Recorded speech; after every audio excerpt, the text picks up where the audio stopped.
Friend ID से classes में आपका बहुत बहुत स्वागत है। देखिए इस वीडियो में हम संयोजन अपक्रिया और वियोजन अपक्रिया दो अपक्रिया को पढ़ेंगे। इसमें इसका पहले थ्योरी देखेंगे, उसके बाद जितने प्रीवियस ईयर में पूछे गए क्वेश्चन उसको देखेंगे। तो आप देखिए संयोजन अपक्रिया होती क्या है। देखिए ये हमारा क्या है, तीर है।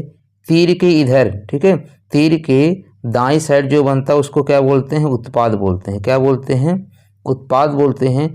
और तीर के बाएं साइड पे, ठीक है, क्या कहाँ पे, बाएं साइड पे, इसको क्या बोलते हैं, अभिकारक बोलते हैं। क्या बोलते हैं, अभिकारक बोलते हैं। तो जब दो या दो से अधिक अभिकारक पदार्थ मिलकर एकल उत्पाद बनाए, कैसा उत्पाद बना, एकल यानी सिंगल उत्पाद बनाता है, तो उसे क्या कहते हैं, संयोजन अपक्रिया कहते हैं। देखिए इसमें जो अभिकारक है दो हो सकता है या दो से अधिक भी हो सकता है, दो हो सकता है, तीन हो सकता है, चार भी हो सकता है, लेकिन जो हमारा उत्पाद है ये क्या होगा, सिंगल होगा। उत्पाद क्या होगा, सिंगल होगा। तो दो या दो से अधिक अभिकारक पदार्थ मिलकर एकल उत्पाद बनाते हैं तो उसे क्या कहते हैं, संयोजन अपक्रिया कहते हैं। क्या कहते हैं, संयोजन अपक्रिया कहलाते हैं। देखिए जैसे कार्बन का ऑक्सीजन के साथ रिएक्शन होगा तो क्या बनाएगा, CO2 बनाएगा। क्या बनाएगा, CO2 बनाएगा। तो देखिए यहाँ पर जो अभिकारक है, देखिए कार्बन हो गया और ऑक्सीजन हो गया, तो अभिकारक कितने हो गए, दो हो गए। और जो उत्पाद बन रहा है क्या बन रहा है, एकल बन रहा है, यानी सिंगल बन रहा है। तो ऐसे अपक्रिया को क्या कहेंगे, संयोजन अपक्रिया कहते हैं। क्या कहते हैं, संयोजन अपक्रिया कहलाते हैं। देखिए जैसे इसका कैल्शियम ऑक्साइड का, ठीक है, कैल्शियम ऑक्साइड का अगर हम रिएक्शन किसके साथ करवा दें, पानी के साथ। किसके साथ करवा देते हैं, पानी के साथ। तो ये क्या बनेगा, ये बनता है कैल्शियम हाइड्रोक्साइड, OH का होल ट्वाइस। क्या बनता है, OH2 का होल ट्वाइस बनता है। क्या बनता है, OH का होल ट्वाइस बनता है, ठीक है। तो इसको क्या बोलते हैं, कैल्शियम हाइड्रोक्साइड बोलते हैं। तो यहाँ पर देखिए संयोजन, देखिए इसके बारे में भी डिटेल पढ़ेंगे, बस आपको पहले समझना संयोजन अपक्रिया होती क्या है। तो देखिए यहाँ पर जो अभिकारक है कितनी है, दो हैं, और जो हमारा उत्पाद बन रहा है क्या बना, अकेला बन रहा है, यानी सिंगल बन रहा है। तो ऐसे अपक्रिया को क्या बोलेंगे, संयोजन अपक्रिया बोलेंगे। इसी तरह देख लीजिए वियोजन अपक्रिया क्या होता है, संयोजन अपक्रिया का जस्ट उल्टा क्या होता है, वियोजन अपक्रिया होता है। इसी को अपघटन अपक्रिया भी कहते हैं। इसी को अपघटन अपक्रिया भी कहते हैं, ध्यान रखिएगा। इसी को अपघटन अपक्रिया भी कहते हैं या डिकम्पोजिशन रिएक्शन कहते हैं, ठीक है। अब इसमें क्या होता है कि देखिए इसमें क्या होता है, जो देखिए अभिकारक होता है, इधर क्या होगा, अभिकारक होगा, और इधर क्या होगा, आपका उत्पाद होगा, ठीक है। क्या होगा, उत्पाद होगा। तो इसमें क्या होगा, एकल अभिकारक होगा, ठीक है। एकल अभिकारक टूटकर, ठीक है, दो या दो से अधिक, ठीक है, दो या दो से अधिक उत्पाद बनाते हैं तो इस अपक्रिया को क्या कहते हैं, वियोजन अपक्रिया। एकल अभिकारक पदार्थ टूटकर दो या दो से अधिक उत्पाद बनाते हैं तो इसको क्या कहते हैं, वियोजन अपक्रिया कहते हैं। क्या कहते हैं, इसको वियोजन अपक्रिया कहलाते हैं, ठीक है। अब इसमें ध्यान रखिएगा कि वियोजन अपक्रिया में अधिकतर जितनी भी अपक्रिया होंगे उसमें उष्मा दे के इसका क्या किया जाता है, वियोजन किया जाता है। इसलिए उसको क्या बोलते हैं, देखिए उष्मा छेपी उष्मा शोषित दो अपक्रियाएं होती है, ठीक है। तो अगर उष्मा दिया जाता है तो उष्मा शोषी कहलाता है। तो अब वियोजन अपक्रिया, बहुत से जो अपक्रियाएं हैं, ऐसे वियोजन अपक्रियाएं हैं जो क्या कहलाती है, उष्मा शोषी अपक्रिया कहलाती हैं। अब आगे जब उष्मा शोषी और उष्मा छेपी पढ़ेंगे तब इसके बारे में डिटेल समझेंगे। बस इतना आपको समझना कि वियोजन अपक्रिया की बहुत सी अपक्रियाएं क्या होती हैं, उष्मा शोषी अपक्रियाएं होती हैं। इसमें क्या होता है, एकल अभिकारक पदार्थ उष्मा के कारण या वियोजन के कारण दो या दो से अधिक उत्पाद बनाते हैं। देखिए इसका कुछ एक उदाहरण देख लीजिएगा वियोजन अपक्रिया का। जैसे इसमें होगा आपका कैल्शियम कार्बोनेट, कैल्शियम कार्बोनेट, ठीक है। कैल्शियम कार्बोनेट ये जब टूटेगा, किस में टूटेगा, कैल्शियम ऑक्साइड में और CO2 गैस में। ये अपक्रिया कई बार पूछा गया है। तो देखिए इसमें जो आपका अभिकारक पदार्थ है, ठीक है, ये क्या है, एकल है, ये टूट कर दो या दो से अधिक उत्पाद बन जाता है। तो यहाँ पर कौन सा अपक्रिया होगा, वियोजन अपक्रिया होगा। कौन सा होगा, वियोजन अपक्रिया होगा। जहाँ पर एकल अभिकारक पदार्थ टूट कर दो या दो से अधिक उत्पाद बनाते हैं, ऐसे अपक्रिया को क्या कहते हैं, वियोजन अपक्रिया कहलाते हैं। अब इससे संबंधित कुछ क्वेश्चन देखते हैं। देखिए इसमें पहला क्वेश्चन है, एक रासायनिक समीकरण में तीर का सिरा किस ओर इंगित करता है। तो तीर का सिरा, देखिए जो तीर का सिरा होता है क्या करता है, उत्पाद को इंगित करता है। किसको करता है, उत्पाद को इंगित करता है। और इसका जो पीछे का सिरा होता है क्या होता है, अभिकारक होता है। इसके बारे में भी बता दिए। तो अगर पीछे का सिरा क्या होगा, अभिकारक होगा, और तीर का सिरा क्या होगा, उत्पाद होगा। अगला क्वेश्चन है, देखिए पूछा है, एक तत्व एक क्लोरीन के साथ अपक्रिया करके एक उच्च गलनांक वाला यौगिक ACl निर्मित करता है। यह यौगिक जल में विलय भी है। तत्व ए के होने की संभावना क्या है? तो तत्व क्या होगा? सोडियम होगा। क्या होगा? सोडियम है। यानी ये क्या बनेगा? ये NaCl बनेगा। NaCl मतलब क्या होगा? ये नमक होगा, और नमक क्या होता है? जल में विलय भी होता है। तो हमारा कौन सा हो जाएगा? इसका ए वाला सही हो जाएगा। कौन सा हो जाएगा? ए वाला सही हो जाएगा। अगला क्वेश्चन है, देखिए, निम्न में से कौन सा संयोजन अभिक्रिया का उदाहरण नहीं है? आपको बताना है इसमें से कौन सा संयोजन अभिक्रिया का उदाहरण नहीं है। तो देखिए, बुझे हुए चूने का निर्माण। बुझे हुए चूने का निर्माण, पहले इसको समझ लीजिए, बुझे हुए चूने किसको बोलते हैं, ठीक है। देखिए, एक होता है आपका कैल्शियम ऑक्साइड, क्या होता है? CaO, कैल्शियम ऑक्साइड CaO है, ठीक है। ये क्या है? CaO है। जब इस पानी के साथ रिएक्शन करता है, ठीक है, कैल्शियम ऑक्साइड जब जल के साथ रिएक्शन करता है तो क्या बनता है? कैल्शियम हाइड्रोक्साइड बनाता है। क्या बनाता है? Calcium hydroxide. ये रिएक्शन आपको ध्यान रखना है, क्या बनाएगा? कैल्शियम हाइड्रोक्साइड बनाएगा। तो जो कैल्शियम ऑक्साइड होता है, ठीक है, इसको बोलते हैं बिना बुझा हुआ चूना। क्या बोलते हैं? बिना बुझा हुआ चूना। एक क्वेश्चन कई बार पूछा है, बिना बुझा हुआ चूना का फार्मूला क्या होता है? तो क्या होता है? कैल्शियम ऑक्साइड होता है। जब ये पानी के साथ अपक्रिया करता है तो क्या बनाता है? कैल्शियम हाइड्रोक्साइड बनाता है। इसी को बुझे हुए चूना बोलते हैं। क्या बोला जाता है? इसी को बुझे हुआ चूना बोलते हैं। तो देखिए, अब यहाँ पर कैल्शियम ऑक्साइड और जल का साथ रिएक्शन हो रहा है। यहाँ अभिकारक कितने हो गए? 2 या 2 से अधिक हो गए, ठीक है, 2 हो गए ना। और जो हमारा उत्पाद क्या है? अकेला है, तो इसमें कौन सा अपक्रिया हो जाएगा? संयोजन अपक्रिया हो जाएगा। इसमें पूछा था कौन सा उदाहरण नहीं, यानी पहला है। आपको ये भी ध्यान रखना, बिना बुझा हुआ चूना किसको बोलते हैं? कैल्शियम ऑक्साइड को। अब बुझा हुआ चूना किसको बोलते हैं? कैल्शियम हाइड्रोक्साइड को। यहाँ से एक फैक्ट आपको याद करना है, कैल्शियम कार्बोनेट को गर्म किया जाना। तो अभी बताएं, कैल्शियम कार्बोनेट CaCO3, इसको जब हीट दिया जाएगा, ध्यान रखिएगा, हीट यानी गर्म किया जाएगा, तो किस में टूटेगा? कैल्शियम ऑक्साइड में टूटेगा। इसमें टूटेगा? कैल्शियम ऑक्साइड में टूटेगा, और CO2 में टूटेगा। तो यहाँ पर देखिए, हमारा जो अभिकारक क्या है? सिंगल है। 2 या 2 से अधिक उत्पाद बन रहे हैं, तो इस संयोजन अपक्रिया ना होकर क्या होगा? वियोजन अपक्रिया हो जाएगा। तो कह रहा संयोजन अपक्रिया को उदाहरण नहीं है, तो कौन सा नहीं होगा? बी वाला नहीं होगा। इस संयोजन अपक्रिया को उदाहरण ना होकर क्या हो जाएगा? वियोजन अपक्रिया का उदाहरण हो जाएगा, ठीक है। अब देखिए, इसका जो सी वाला ऑप्शन है, कोयले का जलना। अब कोयले कार्बन का रूप होता है, जैसे C+O2, ठीक है। जब कार्बन, अब यहाँ देखिए, कार्बन किसके रूप का होगा? कोयले के रूप का होगा। तो कार्बन ऑक्सीजन के साथ जब जलेगा तो क्या बनाएगा? CO2 बनाएगा। अब यहाँ पर देखिए, अभिकारक क्या हो गए? दो या 2 से अधिक अभिकारक पदार्थ मिलके जब सिंगल उत्पाद बनाएंगे, उसको क्या बोलेंगे? संयोजन अपक्रिया बोलते हैं। तो यहाँ पे अभिकारक कितने हो गए? 2 हो गए हैं, तो कौन सा अपक्रिया होगा? संयोजन अपक्रिया होगा। इसी तरह देखिए, हाइड्रोजन गैस और ऑक्सीजन गैस जल का निर्माण। तो अगर H2 प्लस के O2 ये मिलके क्या बनाएंगे? H2O बनाएंगे। क्या बनाएंगे? H2O। देखिए, हाइड्रोजन और ऑक्सीजन मिलके क्या बना रहे हैं? H2O। अब इसको बैलेंस करने के लिए आपको क्या, देखिए, यहाँ हाइड्रोजन 2 है, यहाँ भी हाइड्रोजन 2 है, यहाँ पर ऑक्सीजन 2 है, यहाँ पर ऑक्सीजन अकेला है। तो क्या करेंगे? 2 को गुणा करेंगे, तो ऑक्सीजन भी क्या हो जाएगा? 2 हो जाएगा। यहाँ पर हाइड्रोजन 4 हो जाएगा, तो यहाँ पे 2 का गुणा करना पड़ेगा। आपका इस जो अभिक्रिया है क्या हो जाएगा? बैलेंस हो जाएगा, यानी संतुलित समीकरण हो जाएगा। ये भी आपको सिखाएंगे नेक्स्ट वीडियो में कि समीकरण को संतुलित कैसे किया जाएगा। बस यहाँ आपको देखिए, जो अभिकारक है ये क्या है? 2 है, और ये क्या बना रहा है? एकल उत्पाद बना रहा है, इसीलिए इसमें क्या होगा? संयोजन अभिक्रिया होगा। तो इसका कौन सा ऑप्शन सही हो जाएगा? बी वाला सही हो जाएगा। इस संयोजन अभिक्रिया के उदाहरण नहीं। अब देखिए, ये क्वेश्चन में आप बहुत फैक्ट जान गए। तो दोस्तों, आपसे रिक्वेस्ट है, चैनल पे न्यू हैं तो प्लीज़ चैनल को सब्सक्राइब जरूर कर दीजिएगा। अब वीडियो आपको अच्छा लगेगा तो लाइक कमेंट करके फीडबैक जरूर दीजिएगा। अगला क्वेश्चन है कि जब कैल्शियम ऑक्साइड जल के साथ तीव्रता से अपक्रिया करता है तो कौन सा मुख्य उत्पाद होता है? देखिए, कह रहा है कैल्शियम ऑक्साइड। कैल्शियम ऑक्साइड किसके साथ रिएक्शन करता है? H2O के साथ करता है। किसके साथ? यानी जल के साथ करता है। तो कौन सा अपक्रिया, तीव्रता से अपक्रिया करता, कौन सा मुख्य उत्पाद होता है? तो मुख्य उत्पाद क्या हो जाएगा? Calcium oxide. अभी बताएं, जब जल से क्रिया करेगा क्या बनाए? कैल्शियम हाइड्रोक्साइड बनाता है। क्या बनाता है? कैल्शियम हाइड्रोक्साइड बनता है। इसी को क्या बोलते हैं? बुझा हुआ चूना। अब ध्यान रखिएगा, इसी को क्या बोलते हैं? बुझा हुआ चूना। तो कौन सा सही हो जाएगा? इसका डी वाला सही हो जाएगा। कौन सा सही हो जाएगा? इसका डी वाला सही हो जाएगा। अनबुझा चूना या बिना बुझा चूना किसको बोलते हैं? कैल्शियम ऑक्साइड को बोलते हैं। अब देखिए, क्वेश्चन एक है, लेकिन इससे कई फैक्ट आपको ध्यान रखना है। तो क्या बनेगा? बुझा हुआ चूना मुख्य उत्पाद बनता है। अगला क्वेश्चन है, देखिए कह रहे कि कौन सा संयोजन अपक्रिया का उदाहरण है। संयोजन अपक्रिया का उदाहरण है तो देखिए जिसमें उत्पाद अकेला बनेगा यानी सिंगल बनेगा वहीं क्या होगा संयोजन अपक्रिया। देखिए इसमें उत्पाद दो है, इसमें उत्पाद दो है, इसमें उत्पाद दो है, ये तीनों नहीं होंगे। उत्पाद क्या होना चाहिए, सिंगल होना चाहिए यानी अकेला होना चाहिए, एकल होना चाहिए।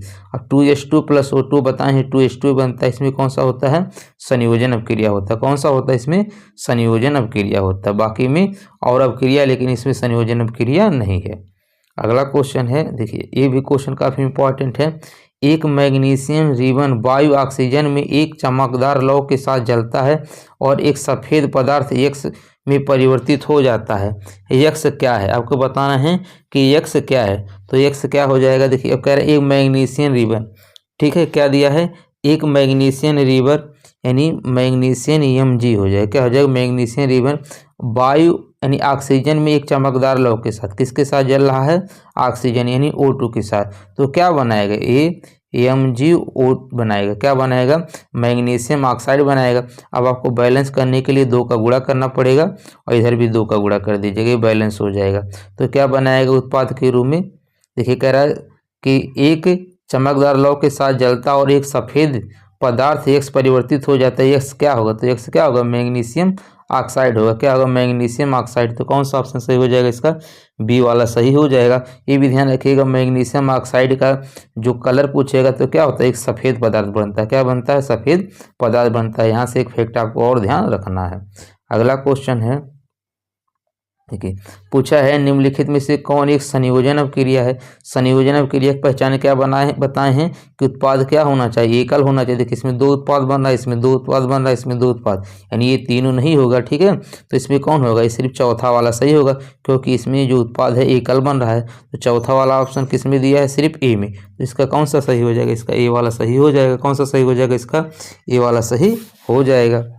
अगला क्वेश्चन है, देखिए ये पूछा है कि 3Fe प्लस 4H2O या Fe3 प्लस 4H2 उत्पादों में परमाणुओं की कुल संख्या। अच्छा देखिए इसमें परमाणुओं की कुल संख्या कितना है आपको सिर्फ गिनना है, ठीक है। देखिए इसमें आयरन जो Fe है कितना है 3 है, यानी इसमें कितना हो गया 3 हो गया।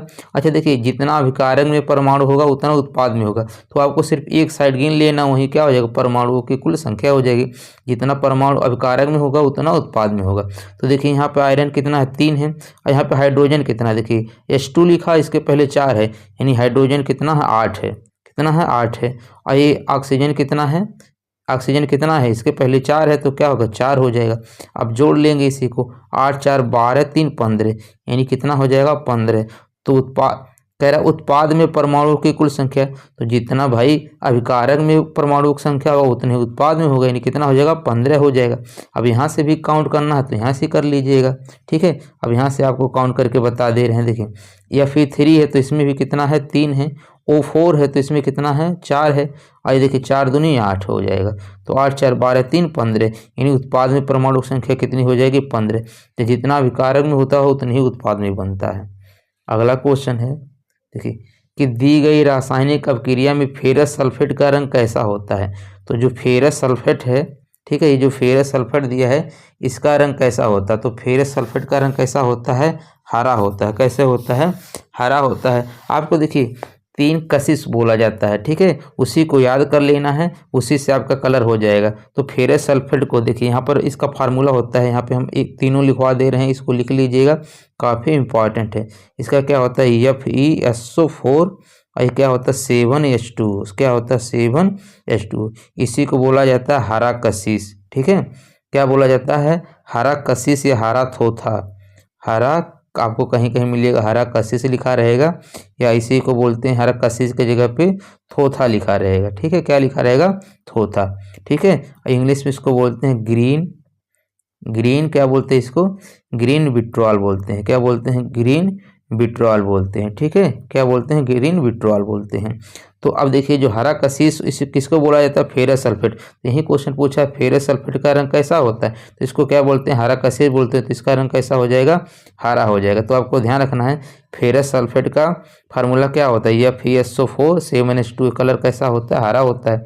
इसी तरह आपको ध्यान रखना है जैसे फेरस सल्फेट होता है इसी तरह जिंक सल्फेट होता है, यानी ZaNSO4 होता है, और ये क्या होता है 7H2। दोनों में जल के परमाणु समान होते हैं। अब देखिए जो घर में आप देखे होंगे कि जिंक जो खाद आता है उसका कलर कैसा होता है, सफ़ेद होता है। कैसा होता है, जिंक का कलर कैसा होता है, सफ़ेद होता है। ठीक है, तो इसको बोलते हैं सफ़ेद थोथा।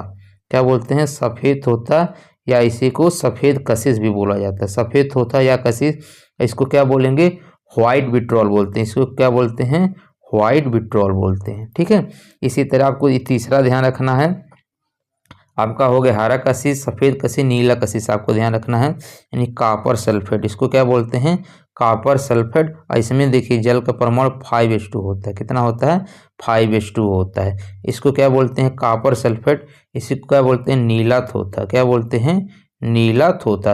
तो आप ये भी देखिए, अब आपका हरा वाला पूछा है तो नीला वाला भी पूछ लेगा। तो कॉपर सल्फेट दिया रहेगा तो कॉपर सल्फेट को क्या बोलते हैं, नीला कशिश या नीला थोथा बोलते हैं। ठीक है, इंग्लिश में इसको क्या बोलते हैं, ब्लू विट्रोल बोलते हैं। चलिए देखते हैं अगला क्वेश्चन। अगला क्वेश्चन है कि चूना पत्थर के ऊष्मीय अपघटन के फलस्वरूप इनमें से कौन सी गैस उत्पन्न होती है। तो कौन सी गैस उत्पन्न होती है, पहले आपको जानना चूना पत्थर किसको बोला जाता है। तो देखिए जो कैल्शियम कार्बोनेट होता है इसी को क्या बोलते हैं, चूना पत्थर बोलते हैं। इसी को आपको संगमरमर भी बोला जाता है, संगमरमर इसी को बोला जाता है। इसी को चाक भी बोला जाता है। क्या, जो ब्लैक बोर्ड पे पढ़ाया जाता है चाक, उसी को क्या बोला जाता है, कैल्शियम कार्बोनेट। अब जो कह रहा है ऊष्मीय अपघटन के द्वारा जब इसमें कैल्शियम कार्बोनेट को गर्म किया जाता है यानी हीट दिया जाता है तो ये क्या बनता है, इसका फार्मूला भी, इसका इक्वेशन आपको समझाए हैं। ये क्या बनता है, कैल्शियम ऑक्साइड बनता है और प्लस के क्या बनता है, CO2 बनता है। क्या बनता है, CO2। तो कह रहा है कि कौन सी गैस उत्पन्न होती है, कौन सी गैस उत्पन्न होती है, कार्बन डाइऑक्साइड। तो कौन सा ऑप्शन सही हो जाएगा, इसका बी वाला सही हो जाएगा। ये भी ध्यान रखिएगा, अगर पूछे कि कौन सा इसमें अपक्रिया होता है, अगर देखिए तो इसमें कौन हो, ऊष्मा शोषी अपक्रिया होता है। ठीक है, इसमें कौन सा अपक्रिया होता है, ऊष्मा शोषी भी होता है। ठीक है, ये भी आपको ध्यान रखना है। अगला क्वेश्चन है कि निम्न में से कौन सा संयोजन अपक्रिया का उदाहरण है। तो संयोजन अपक्रिया में बताए हैं जो उत्पाद होगा क्या होगा, एकल होगा। ठीक है, तो देखिए इसमें दो उत्पाद, इसमें दो उत्पाद, इसमें दो उत्पाद, ही नहीं होगा। कौन सा ऑप्शन सही हो जाएगा, इसका सी वाला सही हो जाएगा। कौन सा हो जाएगा, सी वाला सही हो जाएगा। अगला क्वेश्चन है, देखिए जब कैल्शियम के जल के साथ कैल्शियम ऑक्साइड की संयोजन अपक्रिया के फलस्वरूप इनमें से कौन सा उत्पाद बनता है। कह रहा जल के साथ कैल्शियम ऑक्साइड, ये भी अपक्रिया आपको समझा दी है कि कैल्शियम ऑक्साइड के साथ किसका अपक्रिया करवाना है, H2O का। तो ये क्या बनाता है, कैल्शियम हाइड्रोक्साइड बनाता है। क्या बनाता है, कैल्शियम हाइड्रोक्साइड। तो यही पूछा इनमें से कौन सा उत्पाद बनता है, तो क्या बनता है, कैल्शियम हाइड्रोक्साइड बनता है। क्या बनता है, कैल्शियम हाइड्रोक्साइड बनता है। कौन सा ऑप्शन सही हो जाएगा, इसका डी वाला सही हो जाएगा। ये भी ध्यान रखना, कैल्शियम ऑक्साइड को इसको बिना बुझा हुआ चूना कहते हैं और इसको बुझा हुआ चूना कहते हैं। अगला क्वेश्चन है, दी गई अपक्रिया को पूर्ण करना है। ठीक है, अब देखिए इसमें तो बहुत आसान है कि 2AgBr है, यहाँ क्या दिया, 2Ag दिया है, यानी Ag 2Ag यहाँ हो गया, तो Br भी कितना है, 2 है, तो यहाँ क्या होगा, Br2 हो जाएगा। क्या हो जाएगा, Br2 हो जाएगा। तो कौन सा हो जाएगा, इसका बी वाला सही हो जाएगा। कौन सा हो जाएगा, इसका बी वाला सही हो जाएगा। अगला क्वेश्चन है, देखिए पूछा है कि संयोजन अपक्रिया के बारे में इनमें से कौन सा कथन सत्य है। तो देखिए संयोजन अपक्रिया में क्या होता है, दो या दो से अधिक अभिकारक से एक एकल उत्पाद बनता है। ठीक है, यही क्या है, इसके बारे में सही दिया है कि दो या दो से अधिक अभिकारक से एक एकल उत्पाद बनता है, वो क्या कहलाता है, संयोजन अपक्रिया कहलाता है। यही क्या सत्य है। और देखिए एक एकल अभिकारक एक एकल उत्पाद में बदल जाते हैं, ये नहीं होता है। केवल दो उत्पाद बनते हैं, केवल दो तत्व अपक्रिया करके उत्पाद बनते हैं, सब गलत दिए हैं। कौन सा सही हो जाएगा, इसका ये वाला सही हो जाएगा। अगला क्वेश्चन है, देखिए वहीं एक ही आपको ध्यान रखना, दो चार क्वेश्चन है जो बार बार घुमा के पूछा जाता है अलग अलग एग्जाम में, अलग अलग शिफ्ट में। कैल्शियम ऑक्साइड की जल के साथ अपक्रिया के फलस्वरूप बुझे चूना, इससे ध्यान रखना है, इसको बुझे चूने की इंग्लिश में सिलेक्ट लाइम भी बोला जाता है। ठीक है, और इसको कैल्शियम ऑक्साइड को क्यूक लाइम बोला जाता है। क्या बोला जाता है, क्यूक लाइम बोला जाता है। इसको सिलेक्ट लाइम बोला जाता है। का बनना उदाहरण है, तो ये किसका उदाहरण है, ये किसका उदाहरण है, संयोजन अपक्रिया का। किसका है, संयोजन अपक्रिया का उदाहरण है। किसका उदाहरण है, ये संयोजन अपक्रिया का उदाहरण है कि वह अपक्रिया जिसमें से एक अभिकारक दो या दो से अधिक अपेक्षाकृत सरल उत्पादों में विभाजित हो जाता है कहलाती है। कह रहा वह अपक्रिया जिसमें एक अभिकारक दो या दो से अधिक अपेक्षाकृत सरल उत्पादों में विभाजित होता है उसको कौन बोलते हैं? वियोजन अपक्रिया बोलते हैं। वियोजन अपक्रिया को बताएं उसको अपघटन अपक्रिया भी कहा जाता है। वियोजन जहाँ नहीं दिया रहेगा वहाँ क्या दिया रहेगा? अपघटन अपक्रिया दिया रहेगा, यानी इंग्लिश में इसको क्या बोलते हैं? Decomposition reaction. तो कौन सा सही हो जाएगा? इसका ए वाला सही हो जाएगा। देखिए विस्थापन अपक्रिया, दोहरा विस्थापन अपक्रिया नेक्स्ट वीडियो में इसी को देखेंगे। अगला क्वेश्चन है कि समीकरण दिया है कि एक कॉपर दिया है, ये ऑक्सीजन दिया है और कॉपर ऑक्साइड है, तो कह रहा है किसका उदाहरण है? तो देखिए यहाँ पर उत्पाद एकल बन रहा है, कौन सा अपक्रिया हो जाएगा? संयोजन अपक्रिया हो जाएगा। कौन सा अपक्रिया हो जाएगा? इसमें संयोजन अपक्रिया हो जाएगा। कौन सा अपक्रिया हो जाएगा? संयोजन अपक्रिया हो जाएगा। चलिए देखते हैं अगला क्वेश्चन। अगला क्वेश्चन है कि जब एक धातु ऑक्सीजन के साथ अपक्रिया करती है तो क्या बनता है? जब एक धातु ऑक्सीजन के साथ अपक्रिया करती है तो क्या बनता है? तो क्या बनता है? धात्विक ऑक्साइड बनता है। क्या बनता है? धात्विक ऑक्साइड। जब आपको केमिस्ट्री में धातु या धातु पढ़ाएंगे तो ये कॉन्सेप्ट और क्लियर हो जाएंगे, ठीक है। बस यहाँ पर आपको समझना, देखिए जैसे मान लीजिए कॉपर क्या होता है? धातु होता है। कॉपर क्या होता है? धातु होता है। जब ये ऑक्सीजन से क्रिया करेंगे, किससे? ऑक्सीजन से, तो ये क्या बनाएंगे? कॉपर ऑक्साइड बनाएंगे। क्या बनाएंगे? कॉपर ऑक्साइड बनाएंगे।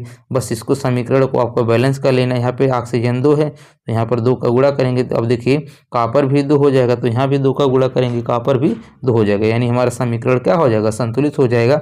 अभी जो बन रहा है क्या बना? कॉपर ऑक्साइड बन रहा है, इसी को बोलते हैं धात्विक ऑक्साइड। क्या बोलेंगे? धात्विक ऑक्साइड। अधातु तो बना ही कहीं नहीं, आधात तो बनेगा ही नहीं। धात्विक हाइड्रोक्साइड नहीं होता, ऑक्साइड बनता। क्या बनता है? ऑक्साइड। आधात तो नहीं बनेंगे, 2 ऑप्शन ऐसे उड़ जाएंगे, और एक ऑक्सीजन है तो क्या होगा? ऑक्साइड होगा, हाइड्रोक्साइड नहीं होगा। तो कौन सा ऑप्शन सही होगा? इसका सी वाला सही हो जाएगा। अगला क्वेश्चन है, देखिए ये क्वेश्चन आप पढ़ चुके हैं। ये किसका उदाहरण है? ये किसका उदाहरण है? संयोजन अपक्रिया का उदाहरण है, ठीक है। किसका उदाहरण है? ये संयोजन अपक्रिया का उदाहरण है। चलिए देखते हैं अगला क्वेश्चन। देखिए ये भी क्वेश्चन पढ़ चुके हैं। ये किसका उदाहरण होगा? संयोजन अपक्रिया का उदाहरण होगा। किसका उदाहरण होगा? ये संयोजन अपक्रिया का उदाहरण हो जाएगा। तो कौन सा ऑप्शन सही होगा? इसका सी वाला सही हो जाएगा। इसको आपको ध्यान रखना, इसको बिना बुझा चूना कहते हैं, क्यूक लाइम बोलते हैं। इसको बुझा हुआ चूना स्लेक लाइम बोलते हैं। आपको इतना ध्यान रखना, इसको बुझा हुआ चूना, इसको बिना बुझा हुआ चूना। अगला क्वेश्चन है कि निम्नलिखित में से कौन सा कथन सत्य है, असत्य है? अब देखिए ये भी आपको इसमें बताना, देखिए निम्नलिखित अपक्रिया में से उत्क्रमणीय अपक्रिया का उदाहरण है। तो देखिए N2 और 3H2 NH3 यानी अमोनिया बना रहा है। क्या बना रहा है? अमोनिया बना रहा है। अब देखिए जहाँ पर ऐसे अब लगा रहेगा, इसके मतलब ये उत्क्रमणीय अपक्रिया होगा, यानी ये क्या होगा? सही होगा।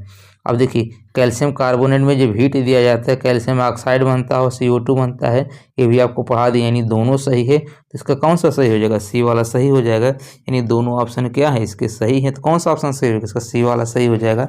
ए और बी दोनों क्या हैं? सत्य हैं। अगला क्वेश्चन है कि अभिकारकों को विभाजित करने के लिए अपक्रिया में ऊर्जा की आवश्यकता होती है। अभिकारकों को विभाजित करने के लिए, ठीक है, के लिए अपक्रिया में ऊर्जा की आवश्यकता होती है। किसमें होती है? अपघटन अपक्रिया में। किसमें होती है? अपघटन अपक्रिया में या वियोजन अपक्रिया में। अब अपघटन अपक्रिया कहे या वियोजन अपक्रिया कहे, इसी में क्या होता है? अभिकारक को विभाजित करने के लिए ऊर्जा की आवश्यकता होती है। जैसे आपको समझाएं कि जो कैल्शियम कार्बोनेट होता है, इसको इसमें क्या दिया जाता है? हीट दिया जाता है। क्या दिया जाता है? हीट दिया जाता है, तभी जाके कैल्शियम ऑक्साइड बनता है और CO2 बनता है। तो कौन सा ऑप्शन सही हो जाएगा? इसका बी वाला सही हो जाएगा। अगला क्वेश्चन है कि निम्नलिखित में से कौन सा कथन सत्य असत्य है, ठीक है। अब देखिए कथन दिया है कि निम्नलिखित परिवर्ती अपक्रिया का एक उदाहरण है, तो ये वाला लग गया, इसके मतलब क्या? सही है, प्रतिवर्ती अपक्रिया का उदाहरण है। इसको जरूर ध्यान रखिएगा कि नाइट्रोजन और हाइड्रोजन मिलकर अमोनिया बनाते हैं, ये प्रतिवर्ती अपक्रिया का उदाहरण है। अब देखिए निम्नलिखित में उसमें अपघटन का एक उदाहरण है कैल्शियम कार्बोनेट और कैल्शियम ये क्या बनता है? कैल्शियम ऑक्साइड और CO2 ये बनता है। ये भी क्या है? सही है। सही नहीं है, गलत है ये। अब यहाँ पर देखिए क्या लिखा है? इलेक्ट्रिसिटी लिखा है, यानी इसमें विद्युत दिया जा रहा है। क्या दिया जा रहा है? विद्युत दिया जाता है, जबकि किसका इसमें क्या उदाहरण में आपको समझाया था, इसमें उष्मा दिया जाता है, यहाँ पर इलेक्ट्रिसिटी दिया जाता है, इसलिए क्या है, गलत है। ध्यान रखिएगा, ये क्या है, गलत है। जल्दी में इसको सही मत कर रहे आइएगा, ठीक है। यानी पहले वाला सही है और बी वाला गलत है। क्या है, यानी क्या होगा, केवल ए सत्य है, केवल ए सत्य है, बी गलत है। अगर यहाँ पर उष्मा दिया होता है, यानी हीट दिया हो, हीट लिखा होता तभी सही होता, इलेक्ट्रिसिटी लिख दिया है यानी क्या हो जाएगा, गलत हो जाएगा। अगला क्वेश्चन है, दी गई अभिक्रियाओं में से कौन सा संयोजन अभिक्रिया के विपरीत होती है। आपको बताना कि संयोजन अभिक्रिया के विपरीत कौन होती है, तो संयोजन के विपरीत क्या होती है, वियोजन होती है। वियोजन को ही क्या बोलते हैं, अपघटन बोलते हैं। अगला क्वेश्चन है कि एक संतुलित रासायनिक समीकरण में अभिकारक को हमेशा तीर लिखा जाता है, तो अभिकारक को कहाँ लिखा जाता है, देखिए ये क्या होता है, उत्पाद होता है। आपको बताइए क्या होता है, उत्पाद होता है, और इधर क्या होता है, अभिकारक होता है। तो कह रहा तीर के दाईं ओर, भाई दाईं ओर तो क्या होता, उत्पाद होता है, तीर के बाईं ओर तो क्या हो जाएगा, तीर के बाईं ओर, तीर के बाईं ओर लिखा जाता है। तो कौन सा ऑप्शन सही हो जाएगा, इसका डी वाला सही हो जाएगा। कौन सा सही हो जाएगा, इसका डी वाला सही हो जाएगा। बाईं ओर क्या होता है, अभिकारक होता है, और दाईं ओर क्या होता है, उत्पाद होता है। अगला क्वेश्चन है कि रासायनिक समीकरण में प्रतिक्रिया की स्थिति किस स्थान पर इंगित की जाती है। तो जो प्रतिक्रिया की स्थिति होती है वो तीर के ऊपर और नीचे होती है, तीर के ऊपर और नीचे होती है, ऐसे और ऐसे दिखाया जाता है, ठीक है। यानी कोई गैस बन के निकल रहा है उसको ऊपर दिखाया जाता है, और नीचे बैठ रहा है तो क्या होगा, नीचे होता है, यानी तीर के ऊपर और नीचे दिखाया जाता है। अगला क्वेश्चन है, देखिए कि किसी रासायनिक समीकरण में संकेत ए क्यू को दर्शाता है, तो ए क्यू को कौन दर्शाता है, ए क्यू मतलब क्या होता है, एक्वस। एक्वस को क्या बोलते हैं, जलीय अवस्था। क्या बोलते हैं, जलीय अवस्था बोलते हैं। ध्यान रखिएगा, इसको क्या बोलते हैं, जलीय अवस्था बोलते हैं। ए क्यू का मतलब क्या होता है, जलीय अवस्था होता है। सॉलिड को क्या दिखाया जाता है, ठोस को क्या दिखाया जाता है, एस से, यानी सॉलिड दिखाया जाता है। गैस को जी से दिखाया जाता है, द्रव को एल से दिखाया जाता है, यानी लिक्विड से दिखाया जाता है। तो कहीं पर देखिए, जैसे ये आपका H2 हो गया और O2 हो गया, और ये क्या बना रहा है, H2O बना रहा है। क्या बना रहा है, H2O। तो H2O क्या होगा, लिक्विड होगा, इसको L से दिखाया जाएगा। O2 गैस होता है तो इसको G से दिखाया जाएगा। ये हाइड्रोजन भी क्या होता है, गैस होता है तो इसको G से दिखाया जाएगा, ठीक है। तो उम्मीद कर रहे हैं दोस्तों आज का सेशन आपको समझ में आ गया होगा। दोस्तों आपसे रिक्वेस्ट है, यदि चैनल पे न्यू है तो प्लीज़ चैनल को सब्सक्राइब जरूर कर दीजिएगा। वीडियो आपको अच्छा लगेगा तो लाइक कमेंट करके फीडबैक जरूर दीजिएगा। मिलते हैं नेक्स्ट वीडियो में, तब तक के लिए धन्यवाद।